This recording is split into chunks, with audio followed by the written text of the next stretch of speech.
You know, the new season, the next season, the postseason that is, and the SEC tournament, which is in Nashville.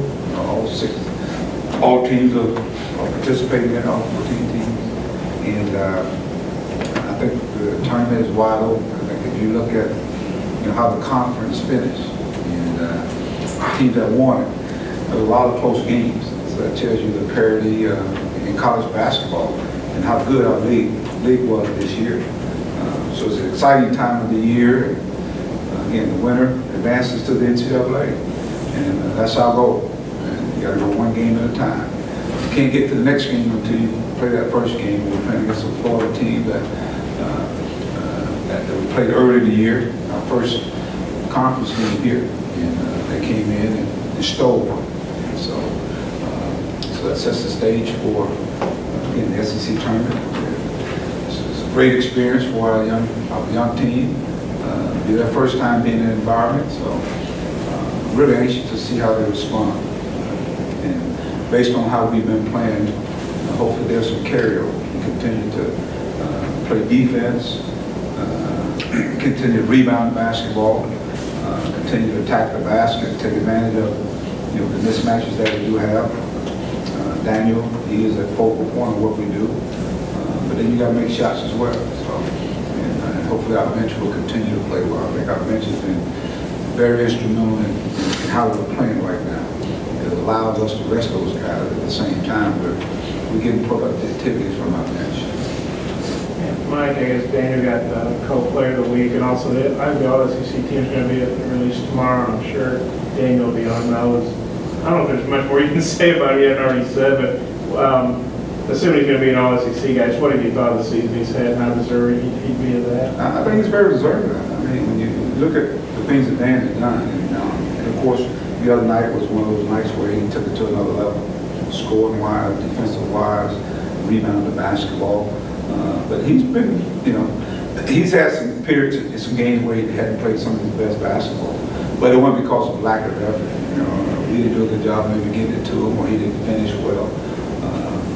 But it's been a learning year for him. But I think it's been a development year. If you think about last year, the role he was in, it was totally different this year. And I thought he stepped up to the plate. And you guys can tell by even as he comes in here and lives with you guys. And I think he's matured a lot in terms of being that guy. I mean, because he's been on the top of everybody's scouting report. And 2 and 3 players coming at him with physicality. And I thought for a period that he hit the wall, but now it seems like he's ready to hopefully play some really good basketball for us. But again, he put the time in. He worked at it. I just think 2 years ago he was in high school, and now this guy's being considered one of the better players. I think not only in the SEC, but in the country. I think his best basketball continues to be in front of him. Coach, the football team has had some guys like the flu and stuff. Everyone's healthy and ready to go? Yeah, everybody's good. Everybody's good. As far as I know, they had a day off yesterday, so as far as I know, they're ready to travel to Nashville. We'll travel out tomorrow and get prepared for Florida. You've talked a lot about in the past, you're playing for something, you just don't know what it is. You and Florida have the same record. They're on the bubble. You've kind of played your way back into if you have some success in the tournament. I mean, what's that been like getting to this point and then having a chance in the tournament to make some noise and then maybe play your way into the NCAA? I think, the thing that our guys have done a good job is just stay focused on the vision and what we're trying to do. Obviously there's a lot of chatter here, noise over there, but we kind of stayed focused on improving and getting better. But this is the time of year I just feel our team plays on this better basketball. And based on the last three games or 3.5 games, it seems like we're starting to put some things together. Guys are a lot more comfortable in their roles. And so going into the tournament, it's a different kind of pressure. It's a fun kind of pressure, I think, And for our team, because of what is taking place throughout the year, hopefully that first game, there's somehow you can get past that one there. And I think the depth that we have created, I think it plays to our advantage. We played everybody, and in our league. And I think these guys look forward to the challenge of advancing in the tournament. Is there any carryover, I guess y'all opened with Florida last year in the tournament, as far as the team you had this year, is there any carryover? No, I thought we played somebody else before. But you We played did, Florida. too.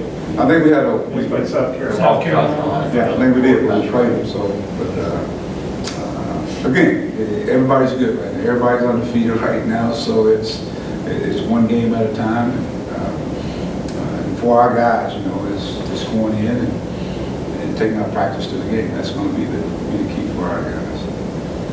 Mike, the way you guys have played really well these last few games, you get a sense you don't necessarily have to win the tournament to get a bid, maybe get 2 or 3 wins to get a bid, or just how do you feel about that? You know what, Bob, I'm just one game guy now. That's all it is.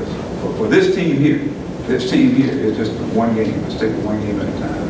We played a great schedule. We beat some teams that beat us.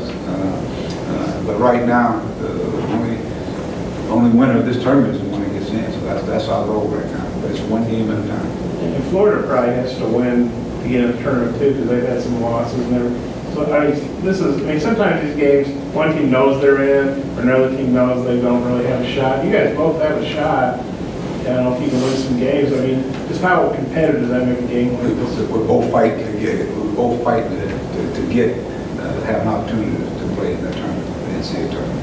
I think that's, to me, is what's taking place.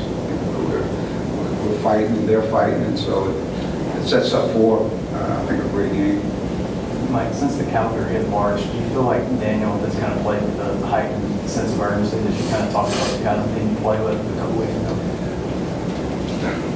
I think in a sense he's playing at the level because he's been the target and people have come in. Now I think he's responding the right way, but I think we also are helping him because now our bench is starting to play.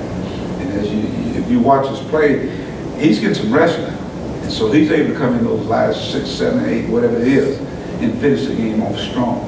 And I think that's.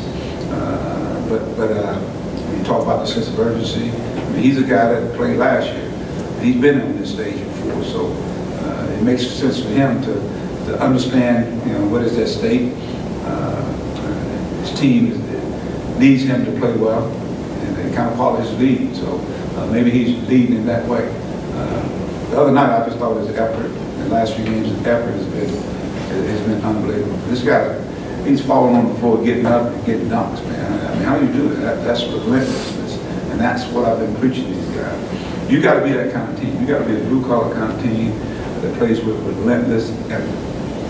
Mike came on now. He's kind of been up and down really the last couple of years. But it seems like, and he's had big games against Sutherfield, but it seems like when he plays Arkansas, I think he averages like 3 points more against Arkansas than his career average over several games. What do you think it is about you guys? Is it just because he's an Arkansas kid, or what do you expect from him? We're going to give him his best shot. Obviously, this is his senior year, and of course, I'm sure he wants to go out with a bang. So we got to do all we can to hopefully to hold him in check a little bit. But I think when you play your home state, obviously there's a sense of pride, and I think that kicks in. He wants to play. It brings on a different kind of intensity, and he's a good basketball player. How much does it help both Izzy and Mason to kind of switch roles the way they have the last few games? What's I think more important is what is taking place with our team. You're seeing more blue collars out there. Desi does a lot of good things. And then you put Gabe out there as well. Those guys, I think all those guys are playing off each other.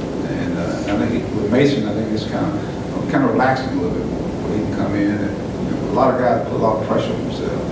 And I want him to go out and relax and have some fun. But he's a starter. That's why I said in my mind, it doesn't equate to the starting part. It's all about playing minutes and what you do with those minutes.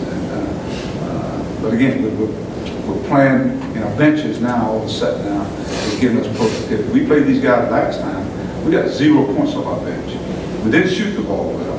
We didn't shoot the ball well from the free throw line. And then we got 0 points from our bench last time we played. So I think it gives us a little more balance. I think that's, to me, is a little bit more balance, especially when you're you're a pressing team, you're extending the floor. You know, guys are going to get tired. And you got to have some guys come in and hopefully either maintain or take it to another level. And I think we're finding that balance now. You feel kind of point out that you feel confident the bench will be a bigger factor in this game? Well, let's hope so. This time of year, you want your bench to. You know, a lot of guys have played a lot of minutes. And this is where a lot of guys start hitting that wall. Guys have played a lot of minutes. So you want your bench to come in with that energy, that second, third, fourth effort. I just think right this time of year, create energy. Guys are going out there in the Alabama game. I thought we were just, especially in the second half, we were wherever the ball was. But I thought it was because of guys coming off the bench and giving guys rest and the energy that was displayed by our guys and the energy that was in the building. We talked about your three-point shooting, how hot it's been recent games. Florida leads the league in all games in three-point defense. What makes them a tough three-point defense? They play four guards, and so they basically they use the guards, and the defense is kind of packed. And they just do a good job defensively guarding. I haven't watched all their games, but I know we didn't shoot the ball well. We had a couple of guys made some shots, but we didn't shoot the ball well at all. But we want to be a team that's attackable. I think that's the biggest key. We want to go inside out. We feel we got an advantage with Dan, you know, somewhere we can throw the ball into, and maybe that will open up us shooting the basketball. But this is the time of year you want to make shots, so we'll be tested. I know that. Adrian, I guess he got the Community Service Award, and also I think he's done a pretty good job adjusting to coming off the bench. You know, gives you some good points, insight, and rebounds. What do you think about him getting that community service deal and about how he's adjusted to coming off the bench as an older guy? Well, I'm proud of Adrian because, you know, he comes from North Louisiana and had an opportunity to come here. He's been here, this is his third year, and he goes out and I think he pours himself into the community. He's an impact to the community. He's also, I think, on the athletic student advisory committee there, student government. So he's very involved, and it says a lot about him. I think the growth that he's had as a person has been unbelievable. I got a chance to talk to his dad this weekend. Boy, that's a proud father there.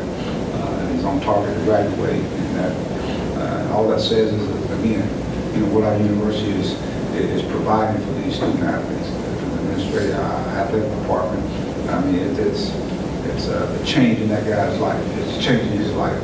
I had an opportunity to experience this here, but to see him pour himself into the community, I think that says a lot about him. A good student.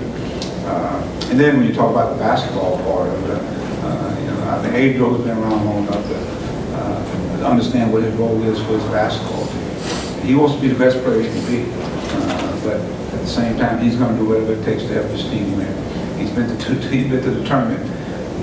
The 2 years he's been here, he's been to the tournament, so he knows what it's all about and what it takes, and so he's trying to help lead these young guys by example. Coach Johnson made a comment after the game on Saturday about the lineup that you have with Desi, Mason, and Isaiah, and the effectiveness of it. What have you seen when you have those three guards out there and what they're able to do offensively, which also allows Daniel to open up a little bit more? I think, you know, they all obviously they handle the ball pretty decent. I think Desi is more of an attacker, can knock down shots. Isaiah, we've seen what he's capable of doing. And people now are really coming out guarding, so he's putting it on the floor even more so. But when you got those three guys, and of course Mason, I mean, he has unbelievable range there. And he's doing a better job of putting it on the floor. But it spaces the floor. I think it spaces the floor for a guy like Dan. And so now they're guarding those guys, and you get into Dan, now they're helping. And now we got the pressure of mind of really sharing the basketball. So it puts a lot of pressure on defense, but they got to cover a lot of people. So, and hopefully they'll be making some shots up in Nashville. Mike, I know you said a lot of good things about Dave. You know, the other day, all guys one more thing. What is it about Dave? I mean, obviously he's good with the guys. Dave's a grouch, man. Dave's a grouch. Been around Dave's a grouch. He's up in the morning off, man. He obviously, you know, has the skills to help, you know, treat them and their ailments and injuries and whatnot. But what is the mental part? You talked about kind of being a friendly ear for him or somebody that can maybe help these young guys get used to college. What is it about Dave's personality that makes him strong in both those areas? I think if you ask any guy, Dave he's always real with it. He tells it like it is.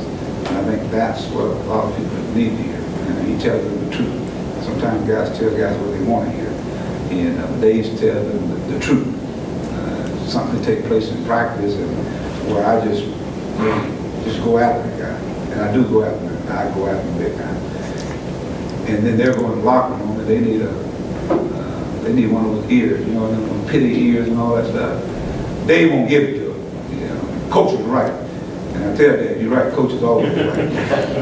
But he's real with them. And I think that's, and through his experience, I mean, he's had NBA players in there, he had doctors in there, he's had all kinds of people that come in there for treatment. But I think it's just that personal touch is what's unique about Dave. And Dave, he's that way every day. And so it's like any other coach. You got to be able to figure out how to reach kids. Different kids. It's like I'm gonna have to come at you a different way than I come at him. And I think Dave understands that. You can just talk to him or treat him all the same. So Dave always constant. He never changed. I mean, you go back to Big O, you go back to Dwight Stewart, you go over any of those guys. But right now they talk about Dave England like he's one of their best friends.